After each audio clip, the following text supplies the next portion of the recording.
सवाल यह है कि कांग्रेस पार्टी सहमत नहीं है, ये तो ठीक है, कांग्रेस पार्टी इसके विरोध में क्यों नहीं है? जो व्यक्ति देश के विरोध में बोल रहा है उसके विरोध में बोलने में कांग्रेस पार्टी को क्या समस्या है? तो अब जो बाइडेन से तो कोई उम्मीद रही नहीं, करूं क्या, आस निराश भाई, तो वहां से निराशा हाथ लगी है। तो अब उनका हमला आप देखिए बड़ा कैलकुलेटेड, सोचा समझा मायावती पर है, दलित समाज पर है। संविधान हाथ में लेकर संविधान बचाने का अभियान चलाया, आरक्षण खत्म कर देंगे इसका झूठा प्रचार किया, उससे कुछ वोट मिल गए। उनको ये बात समझ में नहीं आ रही है, मायावती अगर कांग्रेस पार्टी या विपक्षी दलों को हराना चाहती तो वो पूरी ताकत से चुनाव लड़ती और जो दलित वोट इंडी गठबंधन को, और उत्तर प्रदेश की बात करें तो कांग्रेस और समाजवादी पार्टी को मिला, वो भी नहीं मिलता। अगर उनकी पार्टी के लोग, उनका संगठन गांव-गांव में ये प्रचार करता कि ये आरक्षण खत्म करने की बात झूठी है, अफवाह है, तो उसका कोई असर नहीं होता। और ये याद रखिए, मायावती का जनाधार कितना भी कम हुआ हो, उनके संगठन की इस तरह की माउथ पब्लिसिटी की जो ताकत है वो किसी पार्टी के पास नहीं है। उसको मैच अगर कोई कर सकता है तो संघ का संगठन कर सकता है।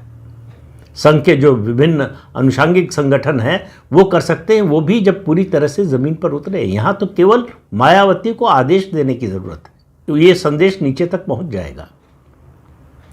तो अब राहुल गांधी को लग रहा है कि जो बाइडेन तो चले गए, अंकल का अब कोई सहारा नहीं रहा।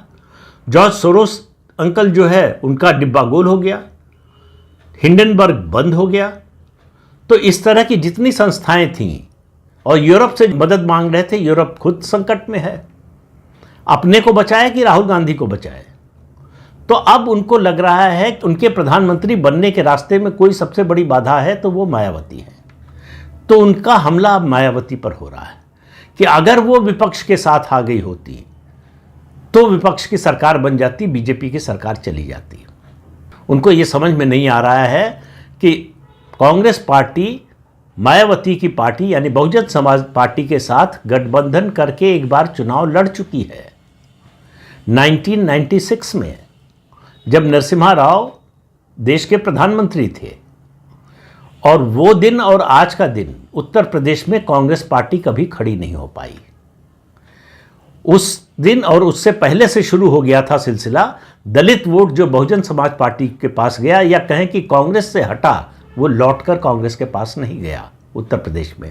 इसलिए ये दुर्दशा है कांग्रेस पार्टी की उत्तर प्रदेश में। 2019 में राहुल गांधी कांग्रेस अध्यक्ष रहते हुए अपना लोकसभा चुनाव हार गए अमेठी से।